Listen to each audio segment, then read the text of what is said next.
मित्रांनो, रंग माझा वेगळा या मालिकेच्या 25 मार्चच्या एपिसोडमध्ये आपण पाहणार आहोत. दीपा इन्स्पेक्टर साहेबांना विचारते की दीपिकाचा काही शोध लागला का. त्यावर ते म्हणतात की इतक्यात कसा लागेल मॅडम, त्यासाठी तुम्हाला अगोदर नीट माहिती द्यावी लागेल. त्यावर दीपा म्हणते, सर मी अगोदरच सगळं खरं सांगितलं आहे. मात्र तो इन्स्पेक्टर दीपावर विश्वास ठेवत नाही. तो म्हणतो, आता खरं सांगा, नक्की कुठे लपवले तुम्ही त्या मुलीला. त्यावर दीपा म्हणते, मी का लपवेल तिला, माझ्या मुलीच्या वयाची आहे ती आणि ती पुन्हा घडलेला सर्व प्रकार त्यांना सांगते. मात्र तो इन्स्पेक्टर तिच्यावर विश्वास ठेवायला तयारच नसतो. तर दुसरीकडे दीपाला लॉकअपमध्ये ठेवलं आहे ही बातमी ऐकून तिचे शेजारी खूप काळजीत पडतात. दीपा असं काही करूच शकत नाही यावर त्यांचा विश्वास असतो.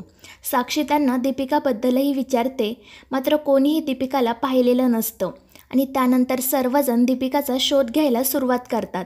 त्यानंतर साक्षी आणि कार्तिकी दीपाला डबा देण्यासाठी पोलीस स्टेशनला जातात. तर दुसरीकडे सौंदर्या स्वतःलाच दोष देत असते. ती ललितला म्हणत असते की जेव्हा जेव्हा दीपाच्या आयुष्यामध्ये काही प्रॉब्लेम क्रिएट होतात, तिच्यावर संकट येतात, तेव्हा तेव्हा त्याला जबाबदार मीच असते. मी तिला तिच्या लेकीपासून दूर करून सगळ्यात मोठं दुःख दिलं आहे आणि आज तीच लेक घर सोडून गेली आणि त्यासाठी दीपालाच अटक झाली. I am so guilty. त्यावर ललित तिला समजावत म्हणतो की अजून किती काळ तू स्वतःला दोष देत राहणार आहे. सध्या दीपिकाला शोधणं आणि दीपाला सोडवणं या दोन गोष्टी आपल्यासाठी महत्त्वाच्या आहेत. या बाकीच्या गोष्टींमध्ये तू अडकून पडू नको.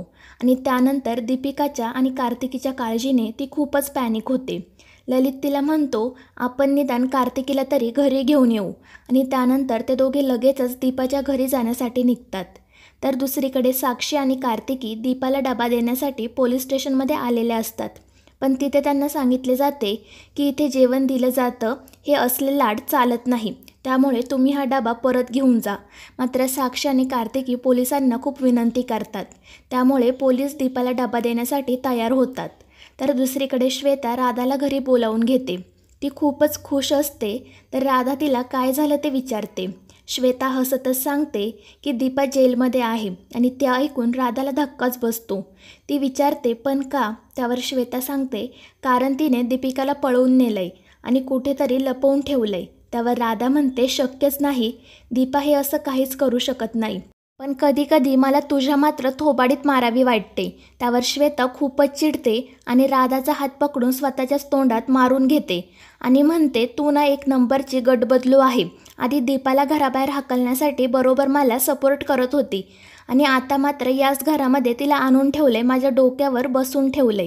त्यावर राधा म्हणते, कारण आता मला माझी चूक कळाली आहे आणि तू तरी का लागली आहे त्या दीपाच्या मागे, कशाला त्रास देते तिला, तिचं आयुष्य खरंच सोपं नाही आहे गं. मात्र श्वेता म्हणते, मला त्याच्याशी काही घेणं देणं नाही.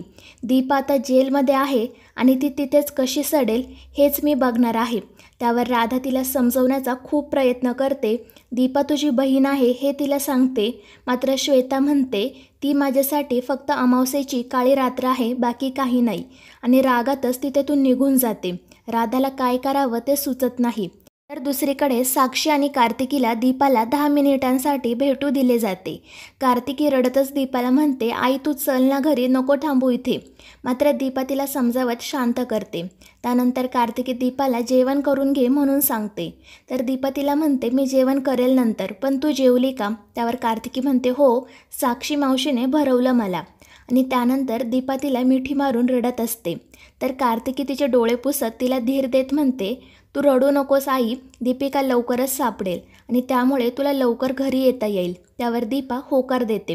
त्यानंतर ती साक्षीला म्हणते, ही अशी वेळ येईल असं कधीच वाटलं नव्हतं गं. त्यावर साक्षी म्हणते, तुझा काही दोष नाही दीपा या सगळ्यात, उगाच तुला बळीचा बकरा केला जातंय, पण खरं काय ते लवकरच समोर येईल. त्यावर दीपा म्हणते, ते व्हायचं तेव्हा होईल गं, पण आता भीती वाटत आहे. त्यावर साक्षी म्हणते, तू नको इतका विचार करू, तू निर्दोष आहे हे आम्हाला माहीत आहे.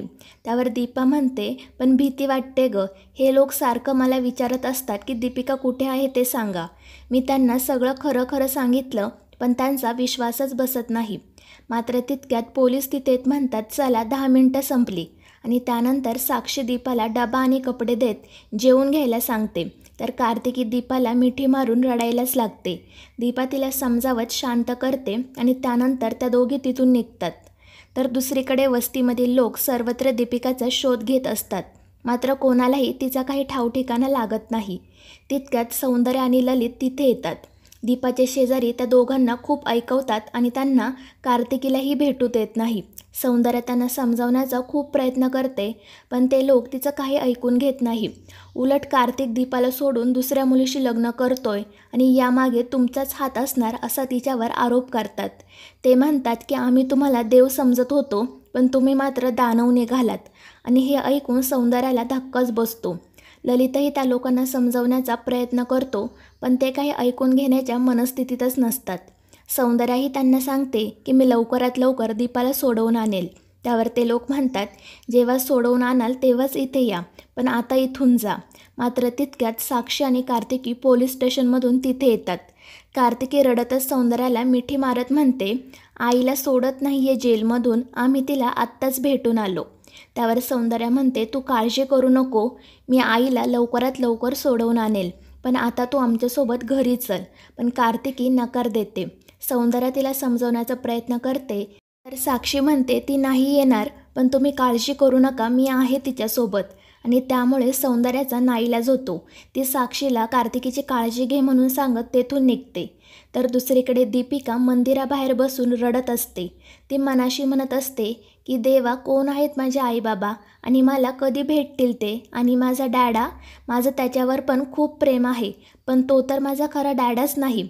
आणि त्यानंतर तिला कार्तिकसोबतचे आनंदाचे क्षण आठवतात. तितक्यात मंदिराचे पुजारी तिथे येत दीपिकाची चौकशी करतात. तिला ते नाव विचारतात आणि दीपिका हे नाव ऐकून त्यांना दीपाचीच आठवण होते. ते तिला म्हणतात की तुझ्यासारखीच एक मुलगी काही वर्षांपूर्वी इथे आली होती आणि तिचं नाव होतं दीपा. आणि त्यानंतर ते पोलिसांना फोन करतात, मात्र त्यामुळे दीपिका तेथूनही पळून जाते. तर मित्रांनो, या मालिकेच्या पुढील भागांमध्ये आपण पाहणार आहोत, कार्तिक आणि आयशा पोलीस स्टेशनमध्ये येतात.